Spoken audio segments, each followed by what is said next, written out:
మన ప్రభువైన యేసుక్రీస్తు పరిశుద్ధ నామములో ఈ పాడ్కాస్ట్ ద్వారా వాక్యం ఉంటున్న ప్రతి వారికి నా హృదయపూర్వకమైనటువంటి వందనాలు. దేవుని దీవించునుగాక. యోబు గ్రంథము 8వ అధ్యాయము 7వ వచనం.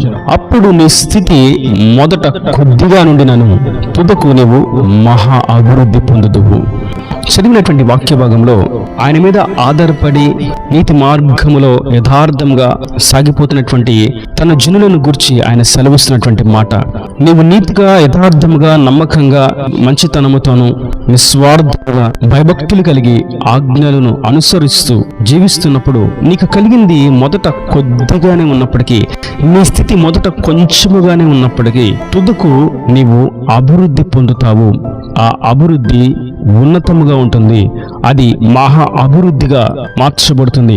అటువంటి మహావృద్ధిని నీవు పొందుకుంటావు. ఎందుకంటే ఆయన మీద ఆధారపడిన వారిని ఆయన ఎన్నడూను సిగ్గుపరచడు. ఆయన మీద విశ్వాసం ఉంచిన వారిని ఆయన ఎన్నడూ విడిచిపెట్టడు.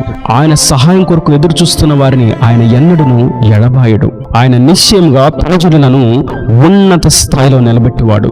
అందుకే మనం ద్వితీయోపదేశకాండం 28వ అధ్యాయంలో చూస్తాం, నీవు తలగానే ఉంటావు గాని తోకగా ఉండవు, నీవు అనేక జనములకు అప్పుచ్చువానిగా ఉంటావు గాని అప్పు చేయవు.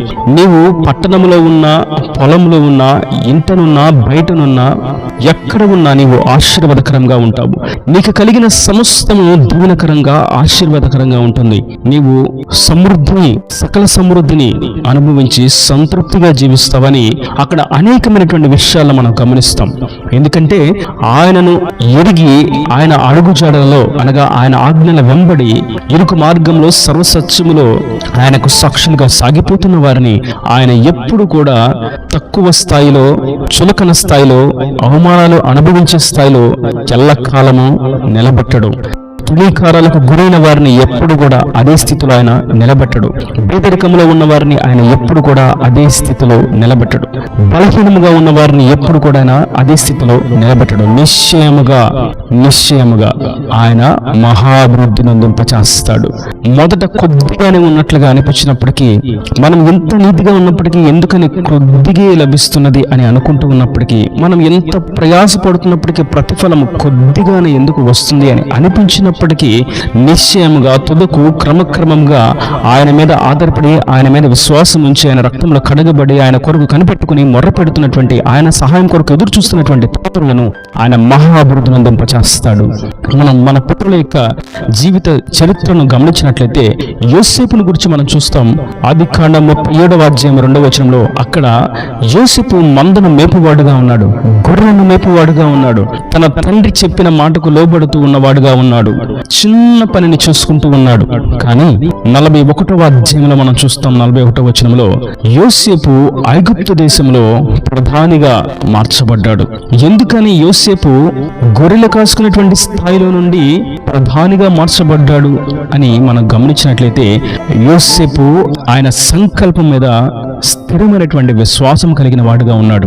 ఆయన ఇచ్చిన మాట నిశ్చయంగా నెరవేరుస్తాడన్నటువంటి నిరీక్షణ కలిగిన వాడుగా ఉన్నాడు. ఆయనను ఎన్నడూ విడిచిపెట్టినటువంటి నిజమైనటువంటి భక్తి కలిగినటువంటి విశ్వాసిగా ఉన్నాడు. కనుకనే యోసేపు మొదట కొద్దిగానే ఉన్నది, గొర్రెల మంద మాత్రమే ఉన్నది, లేదా బానిసగానే ఉన్నాడు, కొద్దిగానే ఆశీర్వాదం ఉన్నది. కానీ యోసేపు ఆయన మీద విశ్వాసం ఉంచున్నాడు కనుక, ఆయన మీద విశ్వాసం ఇచ్చిన ప్రజలను ఆయన ఎన్నడూ విడిచిపెట్టడు, మర్చిపోడు, ఎడబాయుడు, తృణీకరింపడు గనుక ఆయన యోసేపును మహాభివృద్ధి నందింపచేశాడు. నేడు ఈ వాక్యం వింటున్నటువంటి నా ప్రియ సహోదరులారా, మనం నీతిగా యథార్థంగా జీవించినప్పుడు, మనలో ఉన్నటువంటి అవిధేయతను సరిచేసుకున్నప్పుడు, మనలో ఉన్నటువంటి లోటుపాట్లను గుర్తించి ప్రభు సన్నిధిలో పశ్చాత్తాపడినప్పుడు, ఆయనతో సమాధాన పడినప్పుడు, మన అయోగ్యతను, మన అసమర్థతను, మన అవిధేయతను, మన అక్రమమును, మన అపవిత్రతను, మన అవివేకమైనటువంటి క్రియలను ఆయన సన్నిధిలో ఒప్పుకొని విడిచిపెట్టినట్లయితే ఆయన మన స్థితిని అంచెలంచెలుగా హెచ్చింపచేస్తాడు, మహా అభివృద్ధి నందింపచేస్తాడు. ఎవరు పెకిలింపలేనటువంటి, ఎవరు కొట్టివేయలేనటువంటి, ఎవరు తీసివేయలేనటువంటి బలిష్టమైనటువంటి, స్థిరమైనటువంటి, పునాది కలిగినటువంటి వ్యక్తులుగా ఆయన మహా అభివృద్ధి నందింపచేస్తాడు. ఇక ఆ అభివృద్ధి చేత ఆశీర్వాదాన్ని, తృప్తిని జీవమును ఆహారమును పొందుకున్నట్లుగా చేస్తాడు. మనము మోషేను గురించి కూడా మనం చూస్తాం.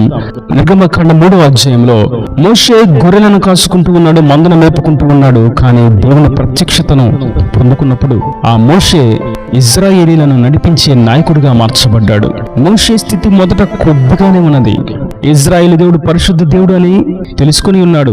ఆయన తన జనులను ఎప్పుడు మర్చిపోడు, ఎల్లకాలము వెడనాడువాడు కాడు. ఆయన నిశ్చయంగా తన వాత్సల్యతను కురిపిస్తాడు అని గుర్తించి మోషే నిరీక్షణతో ఉన్నాడు. దేవుని యొక్క సహాయం కొరకు ఎదురు చూస్తున్నాడు.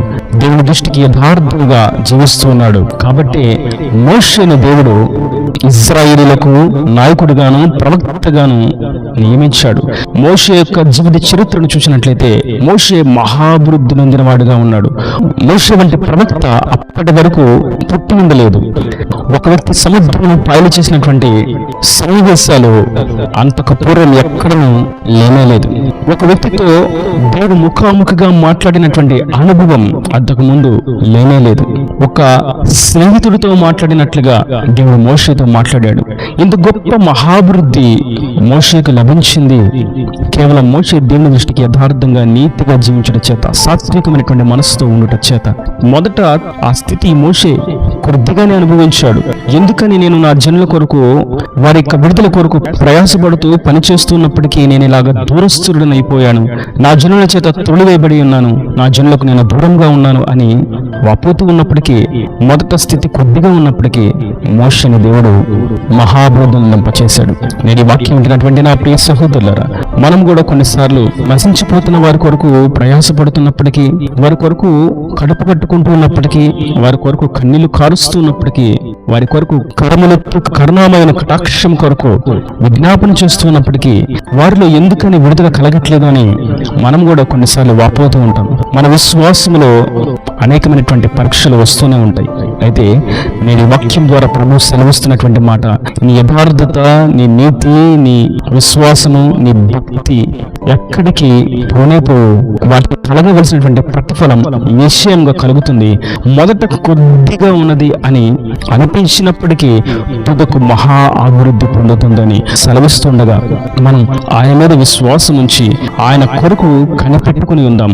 అన్ని స్థితిగతుల్లో ఆయన సరైనటువంటి సహాయమును అనుగ్రహిస్తాడు. అది ఉద్యోగంలోనే కానీ, వ్యాపారంలోనే కానీ, వివాహంలోనే కానీ, సంతానం విషయంలో కానీ, గృహము విషయంలోనే కానీ, సమాధానం విషయంలోనే కానీ, ఐక్యత విషయంలో కానీ, సంఘం విషయంలో కానీ, పరిచర్య విషయంలోనే కానీ, సేవా జీవితంలోనే కానీ, అన్ని కోణాలలోనూ మొదట కొద్దిగా ఉన్నట్లు మనకు గ్రహింపులో ఉన్నప్పటికీ అది మహా అభివృద్ధి పొందుతుంది. ఎందుకంటే వారు ఆయన మీద నిశ్చలమైనటువంటి విశ్వాసము కలిగి ఉండటం చేత, అచంచలమైనటువంటి విశ్వాసము కలిగి ఉండటం చేత, ఆయన మీద ఆధారపడి నిరీక్షణ ఉంచడం చేత ఆయన నిశ్చయముగా ప్రజలను మహా అభివృద్ధిని నింపచేస్తాడు. ఇలా మనం బైబిల్ చరిత్రలో చూసినట్లయితే పరిశుద్ధ లేఖనాల్లో అనేకులు మనకు తటస్థిస్తారు. భక్తుల యొక్క చరిత్రలు, భక్తుల యొక్క జీవితములు మనకు బోధించేది ఒకటే. ఆయన తన జనులను మొదట తక్కువ స్థాయిలో ఉంచినప్పటికీ వారి యొక్క జీవితం ముగించబోయేటువంటి సమయానికి వారు అంచెలంచెలుగా ఎదుగుతూ మహా అభివృద్ధి పొంది విస్తరింప చేయబడ్డారు, ఫలింప చేయబడ్డారు, ఆశీర్వదించబడ్డారు, దీవించబడ్డారు. కొదువలేని, కొరత లేని, సమృద్ధి అయిన, సంతృప్తి కలిగినటువంటి స్థితిలో వారు నిలవగలిగారు.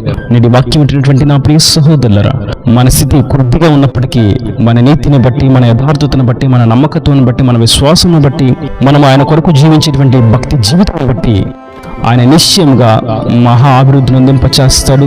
ఆయన సన్నిధిలో సాక్షిగా నిలబెడతాడు. ఈయన దేవుని మాటలు ప్రతి వాని హృదయంలో నీరు కట్టి ఫలింపచేయండి గాక. ఆమేన్. God bless you. తలలు వంచి కనులు మూసినట్లయితే మీ కొరకు చిన్న ప్రార్థన. ప్రేమ స్వరూపీకరణ కటాక్షం గల నా తండ్రి, నా ప్రభు వాక్యం ప్రతి వారిని మీరు నిండాలుగా దీవించండి, ఆశీర్వదించండి.